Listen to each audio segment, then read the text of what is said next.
From 1982, Troma and Vinegar Syndrome comes Curse of the Screaming Dead, a movie that delves into all kind of horrifying tedium as you're forced to sit through horrible characters being horrible, doing silly things, praying that something would just happen at some point soon.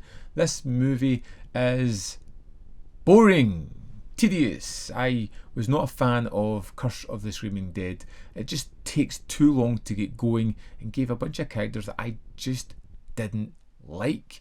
I told you when Mom and Dad died that you'd have to start doing things for yourself. We are thrown into a group of people who are in an RV heading to do some hunting. Rather than go the usual trail, they decide to go a different one and stumble across mass graves of Confederation soldiers.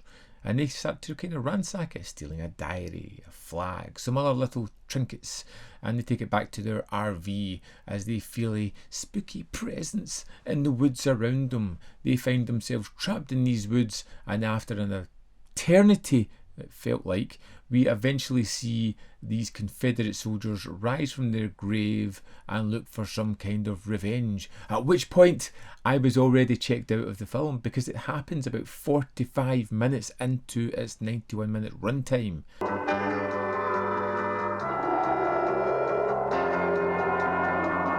Curse of the Screaming Dead was not for me. Wasn't a good movie, wasn't an enjoyable one, wasn't one that I could even have a little bit of fun with.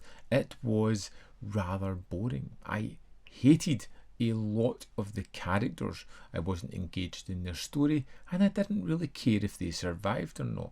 It is low budget. It is delving into the low budget territory of we don't really know what we're doing, we're just kind of messing around in this one. A lot of the additional sound later on in the film, particularly the zombie eating, was something that I just could not stand. Poor, terrible sound design. It was absolutely horrendous, to the point where I had to kind of skip through parts of the movie because I couldn't deal with these prolonged chewing sounds that just went on for that length of time. There was no need in having it there, and a lot of sequences like this just felt drawn out to an exaggerated length that just annoyed the hell out of me.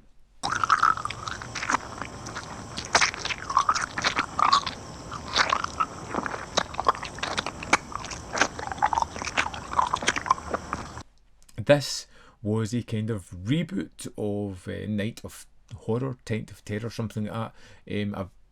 A previous iteration of this film that was done before this one. So you feel like once you've had that run, that dry run, you'd be able to do it better the second time. And I was feeling rather masochistic. So after watching this, I watched the one that came before it.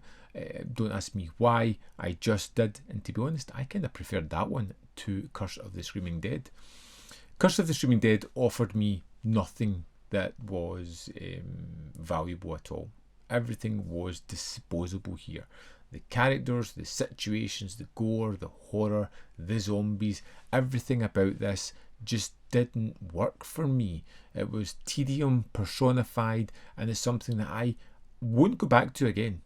I didn't enjoy it. I felt it was a waste of my time. I think it'd probably be a waste of your time. My opinion only. If you have a difference of opinion, just drop me a comment. I want a gun too. I can't recommend this one. I am extremely forgiving when it comes to horror movies. When it comes to any movie, I'm very forgiving. Give me something to latch on to, I'll be very happy. It takes a lot to really kind of annoy me this much. Curse of the Screaming Dead did that. So if you're curious what kind of movies I really don't like, here is an example that you can check out. I'd love to know your thoughts on the film. If you feel very different, or if you think I'm being overly harsh, let me know your thoughts in the comment box below. Give other viewers a different opinion to check out. It's not all about my views, it's about yours as well. So let me know in the comment box below. As always, there is more content up here. You can see more of my stuff, where I'm probably a lot more positive about a movie in either of those videos, which you can check out. In the description box below are links to the Patreon membership programme and manvfilm.com, all ways in which you can support me. Thanks for watching, and I'll see you next time.